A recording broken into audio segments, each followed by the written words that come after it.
د افغانستان د اسلامي امارات لخوا د سرپرستۍ کابینې تر اعلان وروسته د طالبانو د بهرنیو چارو سرپرست وزیر امیر خان متقي په خپل لومړني خبري کنفرانس کې خپله بهرنۍ پالیسي اعلان کړه او ټینګار یې وکړ چې افغانستان له ټولو ګاونډیو او نړیوالو هیوادونو سره د ښو اړیکو غوښتونکی دی او بهرني هیوادونه هم باید د افغانستان په کورنیو چارو کې د لاس وهنې پر ځای د ډیپلوماسۍ او دوه اړخیزو همکاریو لار خپله کړي. موږ له نړیوالو سره مثبت اړیکې غواړو، دوه اړخیزې اړیکې غواړو، ښې اړیکې غواړو. له دوی نه مو هم دا تقاضا ده چې افغانانو باندې دې مزید فشار نه راولي. د فشار پالیسي 20 کاله نتیجه نه ده ورکړې، له دې بعد یې هم نشي ورکولی.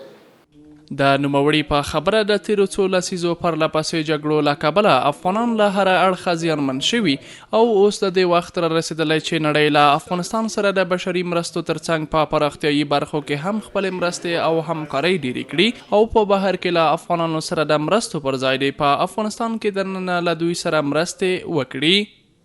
موږ له نړیوال بانک نه، د اسیا پراختیایي بانک نه او د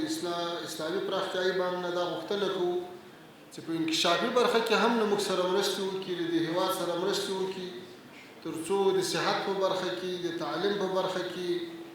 او د شهرونو د انکشاف دیهات په برخه کې او خصوصا د وچکالۍ ځپلو سره او د هغوی په سلسله کې چې کومو خلکو ته ضرر رسېدلی د اړمنو سره د مرستو په باره کې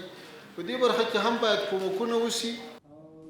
متقي دغه راز وایي اوس مهال په افغانستان کې امنیتي وضعیت بشپړ ډاډمن دی. په ټول هیواد کې اقتصادي پروژو او کارونو ته زمینه برابره شوې او دوی هڅه کوي چې د هغو پروژو چارې هم بیرته په چټکۍ سره پیل شي چې په وروستیو کې یې کارونه ځنډېدلي وو. هغه په نړیواله ټولنې هم غږ وکړ چې بشري او پراختیایي همکارۍ دې په سیاسي مسایلو پورې نه تړي. له نړیوالو نه غوښتنه دا ده چې بشري مرستې، د هیواد بیا رغونه، له ولس سره مرستې د صحت په برخه کې، د تعلیم په برخه کې، د بیا رغونې په برخه کې، د وچکالۍ سره د مقابلې په برخه کې دا مرستې باید په سیاسي مسایلو پورې ونه تړي. د متقي په خبره د دوی حکومت د ټولو هغو نړیوالو اصولو رعایت ته ژمن دی چې له اسلامي ارزښتونو او ملي ګټو سره په ټکر کې نه وي. نوموړی پر نړیواله ټولنې هم غږ کوي چې له تور لیست څخه ډېره طالب مشرانو د نومونو د ایستلو په برخه کې کوټلي اقدامات وکړي او د دوی حکومت دې په رسمیت وپېژني.